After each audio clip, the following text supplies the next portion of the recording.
One of the Cowboys, Lee, Larson, Lim, and Liefeld. Mom definitely loves that cover. I just want to make sure my super duper Yeti mic is okay. Because, of course, Jim Lee watches Sheehan is Dead, right? The Rob Liefeld special. Nice. Oh, dude. Compensation arm, shoulder pads. Yeah, It's good to be vertical.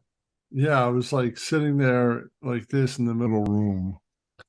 Don't hurt yourself. So he's the head honcho. He gets to wear a fez now. Hey, so we should get some business out of the way before this thing comes off the rails, as it always does. Tell us about who we have lined up coming in the next weeks. Liefeld. Well, we have Omar from Near Mint Condition making his triumphant return to Sheehan is Dead. I have so many questions I wanted to ask him about X-Men. With a special guest appearance. We can't name, though. Yes. A special guest appearance coming. And then after that, on the 17th, we have the great Richard Citrone, who was the stunt double for Ben Affleck in Very Batman v Superman and Justice League. He's played Iron Man in the past, Vision in I believe Avengers: Age of Ultron. So okay. And then the great former EIC Dan DiDio, he of the now Ancient Enemies, will be recording on the 18th. And we'll have that posted the following week. So a lot to look forward to, all you Sheehanites. Before we go forward, remember, organicpricebooks.com. Enter the coupon code Sheehan is Dead at checkout. Save yourself $2. You'll also get points for every dollar you spend. And those easily transfer into coupons you can purchase and use on the books. Oh, the prices are amazing. You're going to save yourself at least $40 to $50, sometimes $60 off of retail. Yeah. So example is Brian told me that there's going to be a new Artie Adams omnibus coming out in December, and the retail on that is $125.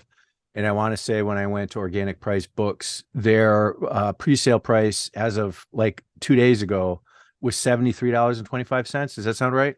Sounds about right. Organicpricebooks.com. Save yourself about $50. Enter the coupon code Sheehan is Dead. You save an extra $2. Get yourself some points, and please give us a like, a subscribe, and let us know that you enjoy the content that we're putting out. Sounds good. By a pride of lions, in the Serengeti while I was walking naked. Business. I don't know if I showed this before. Batman Catwoman. Yeah, this is Batman Catwoman. It's a black label, DC black label. That's Selena, right? Yes. So this is Tom King was big on his Batman and Batcat relationship and his run for 88 issues. And this is the 12 issues that would have made up 100 of his run. And it's drawn by the great Clayman, and also has fill-in issues by Liam Sharp, who you like. Scott. Oh, yeah. Sharp. When did you pick that one up? That came out probably like three weeks ago, and it got delivered. And then I got this one, Chris Claremont and Frank Miller. Very popular cover. Everybody and their mom who follows comics has probably seen this. Like this in the middle room. Mom definitely loves that cover. Oh, yeah, definitely. So this is based on the big run that they had. The first time they ever, according to this, had Wolverine his own series. That's got to go back to the late 80s, doesn't it? Oh yeah. It collects mid to late 80s. Collects Wolverine 1 through 4 and Uncanny X-Men 172 and 173. Yeah, so I'm excited to read this. And of course, Frank Miller, his big thing prior to that was Daredevil. I believe it was, yes. Yeah. That's where he took his bones. He took Daredevil out of the dumps and turned it into a powerhouse. And so that was his kind of like what Claremont and Cockrum, and then Byrne did it with the X-Men. Yeah, back in the day, like when this first came out, the Jeff Johns and Jason Fabok of their era. Absolutely. I also got Superman Action Comics. This is the wrap up to World. Oh, okay. Yeah. Cool. Super excited to read this. They're actually coming out with a compendium. So they're, instead of coming out with an omnibus first, they're putting his whole War World saga in a compendium. Great story. Super excited to read this. And again, if you want to see Philip Kennedy Johnson on the show, yes, you can see that in the back catalog of our channel. He was a very good guest and very, very interesting fellow. So And then this one came in. This is the X lives of the 10 lives of Wolverine, 10 lives and 10 deaths, apparently. Huh. Interesting. Now, does that go, how far back does that go? Or is that Oh, more? this is recent. This, I believe it ties into the whole Jason Hickman X of Swords and Powers of X. He has lived for many decades under many different names. James, Logan, Weapon X, Patch.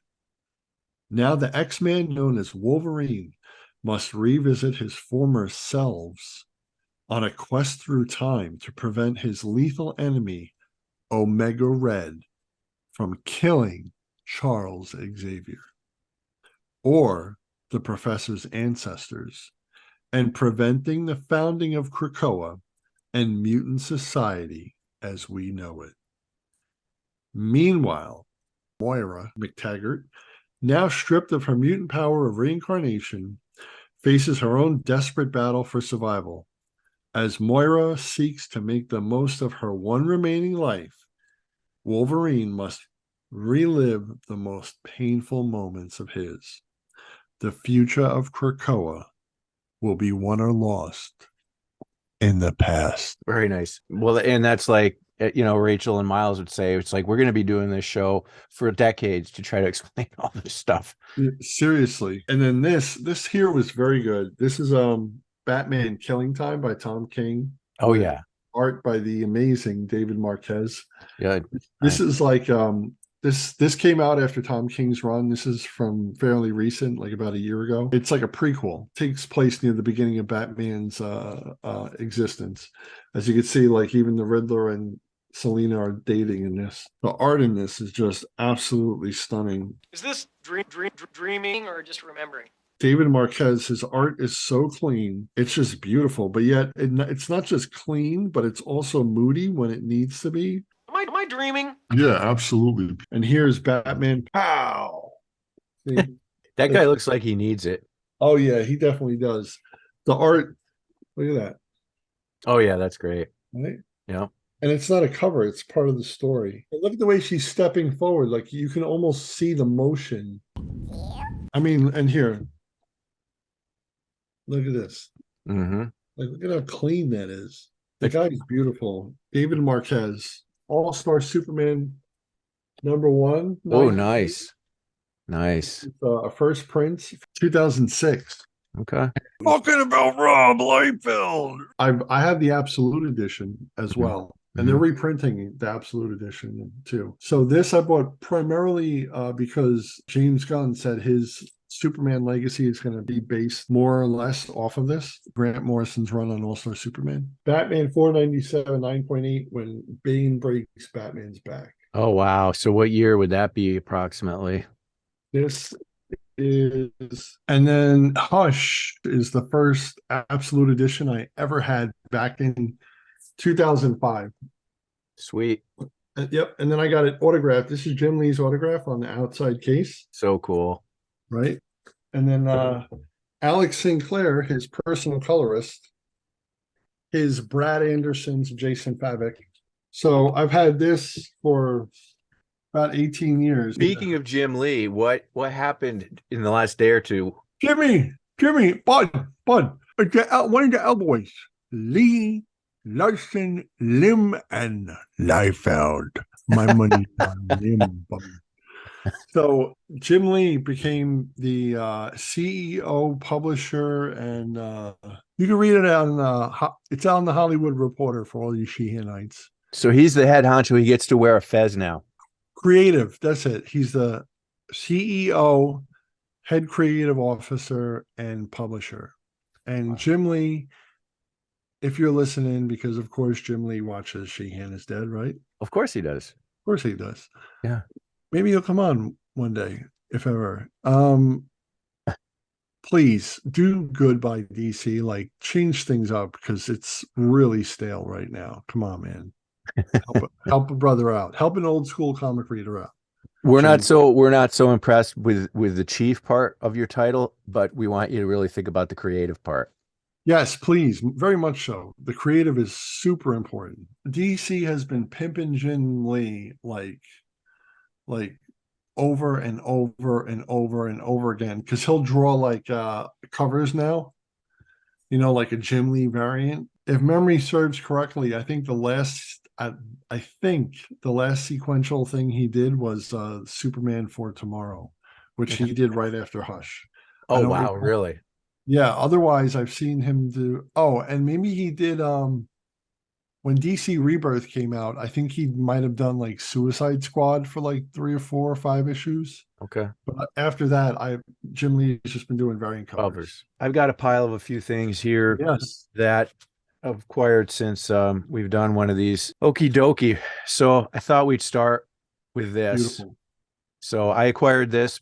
Brian gave me that. He gave me some of the Doomsday Clock run, and if you haven't seen our last, I believe it was our last episode that we've put out prior to this one, we had Brad Anderson on, and he was talking about this cover and how he got a special like limited edition box with pancake mix in it and the whole thing, which was really fun. This next one was good. We were just talking about Frank Miller, Daredevil run just after, I guess, Elektra meets her fate. So I think this is like 1 or 2 after that one happened. Dude, that's very cool. What an evocative cover too. Look at this, like the snow. He looks brokenhearted and cold all at once. That's Daredevil 182. Got this one. I like the artwork. Don't know who it is. Okay. Yeah, Alpha Flight 100. Was Byrne doing that at that time, or did he? This was much later. I think he only did like 20 issues at the beginning. I think that was about it. It looks very Byrne to me, but I don't believe it is. Definitely not an L-boy. And then I got this one just because it was fun. Oh, that's cool, dude. Mash up the Avengers, Magneto. Does it say what year that one is? So this is 20 cents. There's not a copyright date visible on the cover. I haven't taken it out of the sleeve. Avengers 110. Decent artwork for the era too. Yeah, most certainly. That's awesome for the era. Even the coloring too. The Very coloring's- proportional, very proportional. One of the problems with that earlier stuff is it's always kind of like, like Kirby is interesting, right? But he's not, his proportions were always weird. And then this is a little later. I had to get it because of the Man Thing. 35-cent cover, Marvel team up. Dark Swamp, Deep Fear. That's awesome. So this would be 78.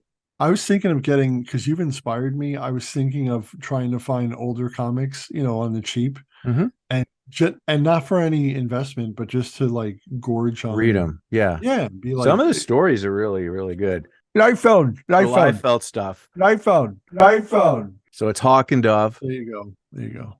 Hawk and Dove, DC, number 2, Kessel, Liefeld, and Kessel. And this was pre his square logo thing, because his name is here in the edge of the reflecting pool. Liefeld. I got another one. Somebody, Oh. so apparently Out of Print Comics ended up getting that collection with a bunch of Liefeld stuff, because I picked up quite a few Liefeld things. So again, another early Hawk and Dove, number 4. That's like burgeoning on the 90s scream at you with art. Yeah. Well, we'll see a little transition. We'll give you a little history lesson. So again, this is number 5. This was the next issue. You guys, I created Dawn Granger. I think he said he put them in uniforms. In the prior invocation of them, they were not uniformed. You guys. And then the last one was annual number 1. Oh, dude, it's so cool. I just love how retro it is. I love it. So that was a $2 cover. It's the long-awaited return of Titans of the West. His next projects, although this is later. So here we have New Mutants. Talking about Rob Liefeld. Don't hurt yourself.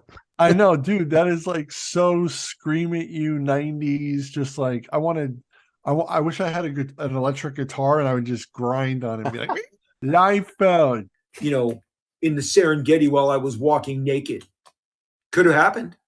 And so, of course, they had multiple printings of 100. I don't recall right now whether this there's was no gimmick cover. No, there may be. I just don't have it. There's more than these two. I had these two, and I don't recall if this was print 1 or the other side was the first printing. But you guys, there's Domino, Prophet, and Farrell. And I ended up picking up 3 more more of these. Oh boy. So we go from New Mutants 100 to X-Force #1, of course. Full-on compensation guns happening. Oh, dude, compensation arm, shoulder pads too. Yeah. He looks Someone like else- a Cable in that picture. Cable looks like a Terminator that plays football. Now, this is not over the top at all. Oh boy. Wow, look X-Force at that hair. #6. You Yes. guys, John Prophet, Jake Gyllenhaal. Jake Gyllenhaal's gonna play John Prophet. And then here's #9. I love this one. Look at that gun. Oh man, dude. I don't think I'll ever buy something that big. It's a great domino cover too.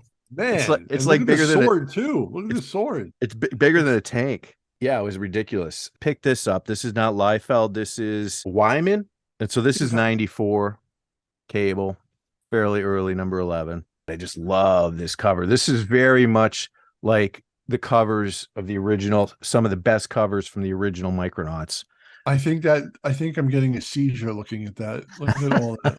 There's just dude, there's like so much going on. Like it's like we're screaming, we're coming for you. I love the faces.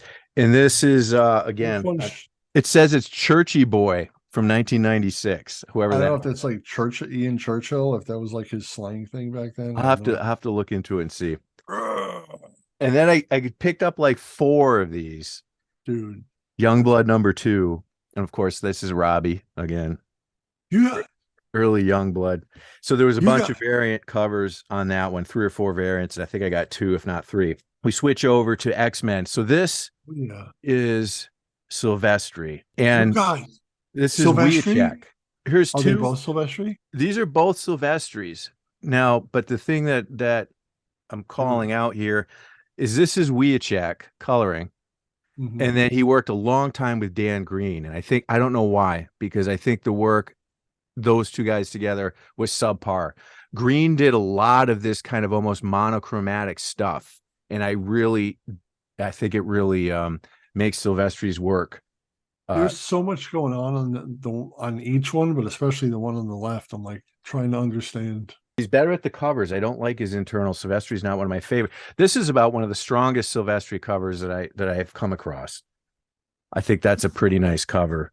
And I think the coloring is good. Very generic. She looks great, But for Silvestri, I think that's one of his better. This is kind of more typical, and I don't like this one. This is, to me, more typical, and I don't know. It's just kind of like very sharp. And then the last Silvestri cover I'll show. That's cool. I dig that. This is 259. So he's had about 3 years to mature between these 2. So this is 224, and then this is 259. And if you just kind of blinked quick, I mean, wouldn't you think that could be early Jim Lee? You know what? You're 100% right. On the left, I see it. I see it now. Yes. This last one here is Madureira. And again, I like this one, not necessarily so much for the bad guy, but again, I think it's kind of a cool Storm cover. We're up to 320 now, so we're like 80 issues past the last Silvestri work that we looked at. Out of Print Comics is in East Greenbush, and John there has tons and tons of singles. That's pretty much his whole deal, and he's always turning stuff over. He always gets new stuff. Check them out when you can. Sheehanites. This is the Zdarsky or Jorge Jimenez Batman failsafe. This is Zdarsky taking this over.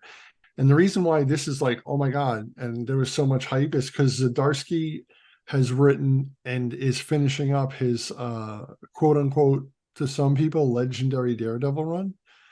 And Daredevil is almost like, Marvel's version of Batman, except he's blind. So everyone, including me, I was like, oh man, he's coming to Batman. I'm so excited. The story is good, but it's not like anything that he's done in Daredevil yet. Check this out. Batman in his that's weird. In his civvies. Right? That's weird. It's weird to see that.